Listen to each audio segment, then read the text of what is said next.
നിയമസഭാ തെരഞ്ഞെടുപ്പിൽ തവനൂരിൽ PV Anwar KT Jaleel മത്സരത്തിന് കളമൊരുങ്ങുന്നു. UDF-ന് വേണ്ടി PV അൻവർ തവനൂരിൽ മത്സരിക്കാനാണ് സാധ്യത.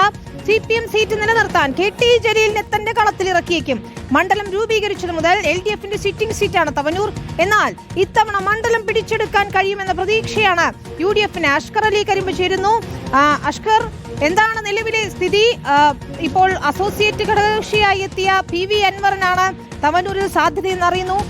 LDF-ന്റെ കുത്തക മണ്ഡലമാണ്. അവിടെ എന്ത് മാറ്റമായിരിക്കും PV അൻവറിന് കൊണ്ടുവരാൻ കഴിയുക?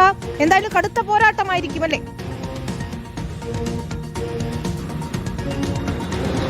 വിനിത, നിലവിലെ സാഹചര്യം അത്തരത്തിലും ഒരു നീക്കത്തിലേക്ക്, അഥവാ തവനൂർ ഒരു താരമണ്ഡലമാകാനുള്ള സാധ്യതയിലേക്കാണ് കാര്യങ്ങൾ കൊണ്ടുപോകുന്നത്. പ്രത്യേകിച്ച് PV അൻവറിനെ അസോസിയേറ്റ് ഘടകകക്ഷിയാക്കിയതിലൂടെ തന്നെ 3 മണ്ഡലങ്ങളുടെ പേരാണ് ഏറ്റവും പ്രധാനമായും ഉയർന്നു കേട്ടത്. ഒന്ന് ബേപ്പൂരാണ്, രണ്ടാമത്തേത് തവനൂരാണ്, മൂന്നാമത്തേത് പട്ടാമ്പിയാണ്.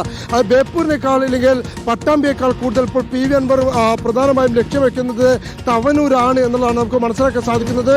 പ്രത്യേകിച്ച് തവനൂർ PV അൻവർ മത്സരിക്കുകയാണെങ്കിൽ ഗുണം ചെയ്യുമെന്നുള്ള പ്രതീക്ഷ UDF-നുമുണ്ട്. മുസ്ലിം ലീഗിന് PV അൻവർ അവിടെ മത്സരിപ്പിക്കുന്നതിൽ പ്രത്യേക താല്പര്യമുണ്ട്. സ്വാഭാവികമായും അൻവർ അവിടെ തവനൂരിൽ UDF-ന്റെ സ്ഥാനാർത്ഥിയെ രംഗത്ത് വരാനുള്ള എല്ലാ സാഹചര്യമാണ് കാണുന്നത്. അതേസമയം തന്നെ LDF-ലെ നിലവിലെ സിറ്റിംഗ് MLA കൂടിയായിട്ടുള്ള KT ജലീൽ തന്നെ ഒരു തവണ കൂടി കളത്തിലിറങ്ങാനുള്ള സാധ്യത കൂടിയുണ്ട്. 2008-ലാണ് തവനൂർ നിയമസഭാ മണ്ഡലം നിലവിൽ വരുന്നത്. അതിനുശേഷം നടന്ന 3 നിയമസഭാ തെരഞ്ഞെടുപ്പുകൾ 2011-ലും 2016-ലും 2021-ലും 3 തവണയും അവിടെ സിറ്റിംഗ് MLA ആയി വിജയിച്ചു കയറിയത് KT ജലീൽ തന്നെയാണ്. ഇത്തവണ തെരഞ്ഞെടുപ്പ് രാഷ്ട്രീയത്തിൽ നിന്നും താൻ വിരമിക്കുന്നു എന്നുള്ള ഒരു വിരമിക്കൽ പ്രഖ്യാപനമൊക്കെ തന്നെ KT ജലീൽ നടത്തിയെങ്കിൽ പോലും PV അൻവറെ പോലുള്ള ഒരാൾ തവനൂരിലേക്ക് എത്തിയാണെങ്കിൽ സ്വാഭാവികമായും അൻവറിനെ നേരിടാൻ ഏറ്റവും പ്രാപ്തനായ പോരാളെ ഈ LDF തന്നെ കാണുന്നത് KT ജലീലിനെയാണ്. അങ്ങനെയെങ്കിൽ ഏറ്റവും അടുത്ത സുഹൃത്തുക്കളായിരുന്ന, അല്ലെങ്കിൽ മലപ്പുറം ജില്ലയിൽ തന്നെ ഉണ്ടായിരുന്ന LDF-ന്റെ 2 സ്വതന്ത്ര MLA മുഖങ്ങളായിരുന്ന PV അൻവറും KT ജലീലും പരസ്പരം നേർക്കുനേർ മത്സരിക്കുന്ന ഒരു രാഷ്ട്രീയ പോരിലേക്ക് തവനൂരിൽ മത്സര ചിത്രം തെളിയുന്നു എന്നതാണ് നിലവിലെ സാഹചര്യം. ഒരുപക്ഷെ അവസാന ഘട്ടങ്ങളിലേക്ക് സീറ്റ് വെച്ചുമാറലിലേക്കും അല്ലെങ്കിൽ സ്ഥാനാർത്ഥി നിർണയങ്ങളിലേക്കും കടക്കുമ്പോഴായിരിക്കും അന്തിമ ചിത്രം തെളിയുക. പക്ഷേ നിലവിലെ സാഹചര്യത്തിൽ PV അൻവർ തവനൂരിൽ മത്സരിക്കാനുള്ള സാധ്യത തെളിയുന്നു.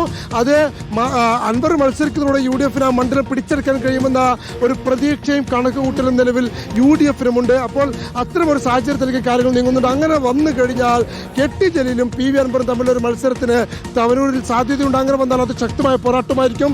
കഴിഞ്ഞ തവണ ഫിറോസ് കുന്നൻ പറമ്പിലിനെ ഇതുപോലെ തന്നെ UDF-ലെ കൈപ്പത്തി ചിഹ്നത്തിൽ തന്നെ മത്സരിപ്പിക്കുന്ന ഒരു സാഹചര്യം ഉണ്ടായിരുന്നു തവനൂരിൽ KT ജലീലിനെതിരെ. അന്ന് ലീഗിന്റെ കൂടി താല്പര്യപ്രകാരമായിരുന്നു ഫിറോസ് കുന്നൻ പറമ്പിൽ അവിടെ സ്ഥാനാർത്ഥിയായിരുന്നു. 2500 ചില്ലാനും വോട്ടുകൾക്കാണ് KT ജലീൽ ജയിച്ചത്. അതുകൊണ്ട് ഒരു ഒപ്പത്തിനൊപ്പമുള്ള പോരാട്ടം തവനൂരിൽ എല്ലാ കണക്കുകളും സൂചിപ്പിക്കുന്നു.